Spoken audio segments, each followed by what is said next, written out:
আমার ভাঙা ঘরে ভাঙা চালের বেড়া।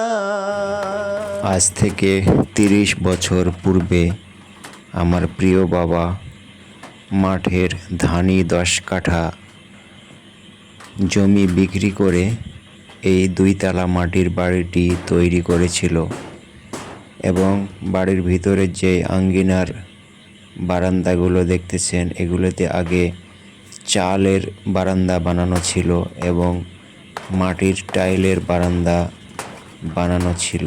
সেগুলোকে উল্টিয়ে ফেলে বাবা টিন দিয়ে বারান্দাগুলো বানিয়েছিল, কিন্তু সেই টিনগুলো নষ্ট হয়ে গেছে। তাই এখন এই টিনগুলোকে খুলে ফেলে ভালো করে টিন লাগানোর চিন্তা ভাবনা করছি।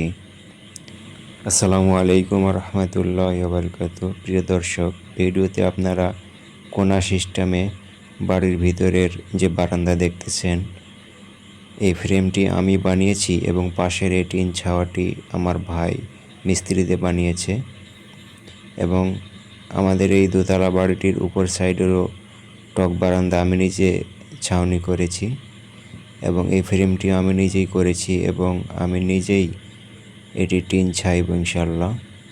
আপনারা দেখেন, আমার ক্যামেরাম্যান না থাকার কারণে টিন লাগানো সম্পূর্ণ ভিডিও আমি করতে পারিনি, বড়ই দুঃখিত।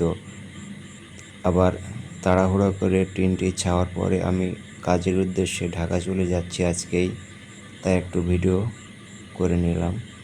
ভিডিওটি আপনাদের সাথেও শেয়ার করে দিচ্ছি ভিডিওর সাথে।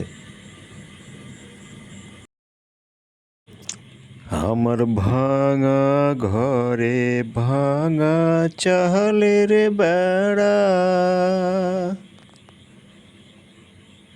বৃষ্টি এলে পানি পড়ে আমার ঘরে। আমার ভাঙা ঘরে ভাঙা চালের বেড়া, বৃষ্টি এলে পানি পড়ে আমার চালে। প্রিয় দর্শক, আমি ভালো ভিডিও করতে পারছি না, সেই জন্য দুঃখিত। আপনারা আমার এই চ্যানেলটিকে সাবস্ক্রাইব করুন এবং অনেক কষ্ট করে ভিডিওটি তৈরি করেছি, সেজন্য একটি লাইক দিতে পারেন ভিডিওটিতে। যদিও ভিডিওটি খুব একটি ভালো হয়নি, তবে ইনশাআল্লাহ আল্লাহ তাআলার রহমতে যেন ভালো ভিডিও তৈরি করতে পারি। আমার এই চ্যানেলটিকে অবশ্যই আপনারা সাবস্ক্রাইব করুন এবং আমার ভিডিওটিতে একটি লাইক দিন।